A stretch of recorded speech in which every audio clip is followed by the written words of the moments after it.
দিনের বেলা রোজা রাখতে হবে। এখন 3টা রোজা রাখতে পারলে ভালো, অর্থাৎ 13, 14, 15। সেটা হাদিস হচ্ছে ক্বালা রাসূলুল্লাহ সাল্লাল্লাহু আলাইহি ওয়াসাল্লাম মান সামা সালাসাতান মিন শাবান বাসুল্লাহু তাআলা নাকাতে মিন নূকিল জান্নাহ। নূরে মুজাসসাম হাবিবুল্লাহ হুজুর পাক সাল্লাল্লাহু আলাইহি ওয়াসাল্লাম করেন, যে ব্যক্তি এই শাবান শরীফ মাসে 3টা রোজা রাখবে, মান সামা সালাসাতান মিন শাবান বাসুল্লাহু তাআলা নাকাতে মিন নূকিল জান্নাহ, আল্লাহ পাক ওই ব্যক্তিকে জান্নাতের নিয়ে যাবেন। কিভাবে? হাসরের মধ্যে উপস্থিত করবেন। কিভাবে? জান্নাতি উটনীত করে তাকে হাসরের মধ্যে উপস্থিত করেন, সেইভাবে তাকে জান্নাতে নিয়ে যাবেন। সুবহানাল্লাহ। বাসাল্লাহু তাআলা তাকে আল্লাহ পাক হাসরের মধ্যে তুলবেন কি হিসেবে? জান্নাতি উটনি করে, অর্থাৎ সে জান্নাতি উটনিতে সে সাওয়ার অবস্থায় সে উপস্থিত হবে। সুবহানাল্লাহ। মান সামা সালাসাতান মিন শাবান বাসুল্লাহু তাআলা আল্লাহ নাকাতে মিন নূকিল জান্নাহ, আল্লাহ নাকাতে মিন নূকিল জান্নাহ, জান্নাতি উটনির মধ্যে একটা উটনিতে করে তাকে উপস্থিত করার, অর্থাৎ সে জান্নাতি হবে। সুবহানাল্লাহ। এটা একটা হাদিস শরীফ। আরেকটা যে বলা হচ্ছে ফামা মিন আবদিন ইয়াসুমু মিনহু সালাসাতা আইয়াম ইল্লা গুফিরাত লাহু যুনুবু। ফামা মিন আবদিন ইয়াসুমু মিনহু, কেউ যদি 3টা রোজা রাখে তাহলে আল্লাহ পাক তার জিন্দেগীর সমস্ত গুনাহ খাতা ক্ষমা করে দিবেন। সুবহানাল্লাহ।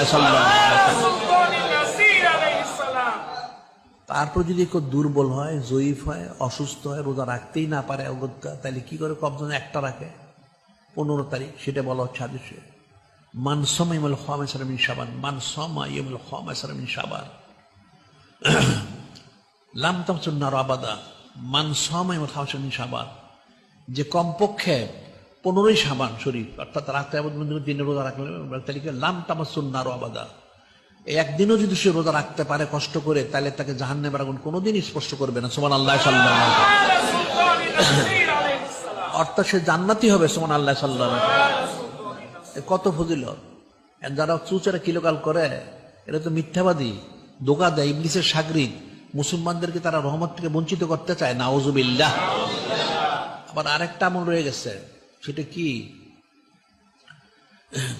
قال رسول الله صلى الله عليه وسلم ما يصلي على النبي صلى الله عليه وسلم ثلاث مرات من افطاره ما يصلي على النبي ثلاث مرات من افطاره। এই যে 15 শাবান যে রোজা রাখবে, এই রোজা রেখে ইফতারি করার সময়, ইফতারি করার পূর্বে, যখন ইফতারির সময় হয়ে যাচ্ছে ঠিক তার পূর্বে, সময় হওয়ার আগে, শেষ হওয়ার শেষ মুহূর্তে মাত্র 3বার দুরূদ শরীফ পাঠ করবে। মা ইউসাল্লি আলা নবী সাল্লাল্লাহু আলাইহি ওয়াসাল্লাম ইফতারি, 3বার দুরূদ শরীফ লম্বা করতে শুধু সাল্লাল্লাহু আলাইহি ওয়াসাল্লাম দুরূদ শরীফ এটুকু পাঠ করতে পারে 3বার। সাল্লাল্লাহু আলাইহি ওয়াসাল্লাম, সাল্লাল্লাহু আলাইহি সাল্লাম, সাল্লাল্লাহু আলাইহি সাল্লাম 3বার পাঠ করবে। তাহলে কি হবে? ইল্লা গাফারাল্লাহু লাহুম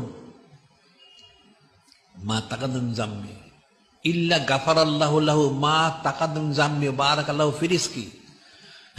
কি করবেন? আল্লাহ পাক তার পিছনের সমস্ত গুনাহ খাতাগুলি ক্ষমা করে দিবেন। সুবহানাল্লাহ। এবং তার সামনে তার রিজিকের মধ্যে আল্লাহ পাক বরকত দিয়ে দিবেন। সুবহানাল্লাহ। এটা 15ই শাবান শরীফে ইফতারি করার পূর্বে, যখন ইফতারির টাইমটা হয়ে যাচ্ছে, মাত্র 1-2 মিনিট বাকি আছে, তখন সে 3বার দুরূদ শরীফ পাঠ করে যেন আজান দিলে ইফতারিটা করে, তাতে তার পিছনের জিন্দেগীর সমস্ত গুনাহ খাতা ক্ষমা করে দেওয়া হবে এবং সামনের তার 1 বছর রিজিকে বরকত দেওয়া হবে। সুবহানাল্লাহ। সাল্লাল্লাহু আলাইহি ওয়াসাল্লাম।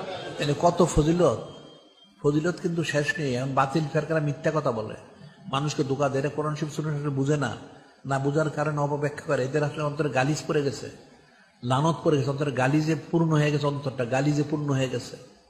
অনেক ফজিলত। এখন সেই রাত্রে এবাদতবন্দি করতে হবে, দিনে রোজা রাখতে হবে। উত্তম হলো 13, 14, 15। এই বছর তো